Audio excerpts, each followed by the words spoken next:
je viens de voir un extrait, parce que j'avais pas vu, je viens de voir un extrait de ce soir. Donc apparemment il y a une bombe qui se lâche, Alex a dit qu'il y a une bombe sur Nico et moi, etc.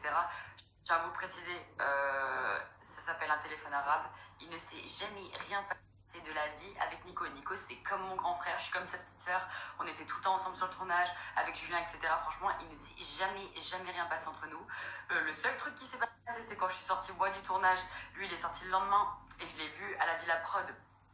Il me dit Kéline, je suis sortie et tout, et on pouvait pas parler à ce moment-là parce que moi je partais en ITV et j'avais des ITV à rattraper. Et j'ai dit bah vas-y ce soir si tu veux on mange ensemble, on discute. C'est la seule chose qui s'est passée entre Nico et moi. Et les gens je sais pas s'ils sont frustrés de faire des histoires dans cette villa, mais jamais de la vie il s'est passé quoi que ce soit avec Nico. Genre même on s'attirait même pas l'un l'autre, enfin on s'en fout, on était juste trop potes. Donc bref, je tiens à préciser ça parce que ce soir il y aura un épisode concernant ça quoi. Super. Bref, en tout cas, je suis tellement heureuse de déménager, de partir, de ne plus avoir affaire à ces gens-là. Je vous jure, je n'en peux plus. Ces gens frustrés, qui sont frustrés sur leur passé, sur qui ils sont, et qui sont obligés de faire des histoires et de dénigrer les gens pour se sentir mieux. Je ne peux plus ça. Je ne peux plus. Ça n'a jamais été mes convictions dans la vie et ça ne le sera jamais.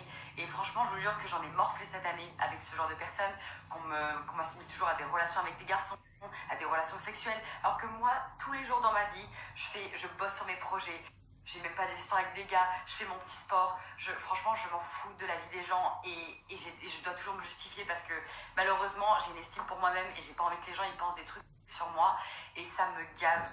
Et là, encore une histoire et franchement, heureusement que je le sais avec ces gens-là, un par un, et que j'ai montré les preuves, parce que je n'en peux plus en fait, je n'en peux plus d'être accusée à tort, je n'en peux plus d'être pointée du doigt comme une meuf qui a fait un crime, enfin c'est un truc de ouf en fait. Bref, en tout cas les amis, je vous le dis, ça va être la dernière fois que je vais parler des histoires de télé parce qu'ils me sortent de la tête, ces histoires me sortent de la tête. Je suis face à des gens qui ont soit presque 30 ans, soit plus de 30 ans, et qui sont incapables de se mêler de leurs affaires, et qui sont incapables d'être objectifs, et d'avoir de l'autocritique sur eux. Incapable, d'accord? Incapable. C'est-à-dire que eux, ils font pas mieux, mais ils sont là à pointer du doigt les autres. Et en plus de ça, moi, je peux parler pour moi personnellement par expérience. Sur les 3 télés que j'ai faites, je n'ai jamais harcelé personne. Je n'ai jamais été méchante envers qui que ce soit. Je n'ai jamais attaqué personne. Je me suis toujours mêlée de mes affaires. Mais par contre, tout le monde se mêle des miennes. Tout le monde. Moi, j'étais la plus jeune de l'émission et j'ai l'impression que je suis la seule meuf qui a assumé. Je suis partie du show, j'ai fait ma part du travail. Les autres, ils sont là, mais je sais pas ce qu'ils cherchent. Franchement, je vais pas commencer à être méchante et je m'en fous et ils font leur vie, mais laissez-moi tranquille. Laissez-moi tranquille et arrêtez de raconter des conneries sur moi. Parce que vraiment, j'en peux plus de votre tronche, genre franchement, j'en peux plus.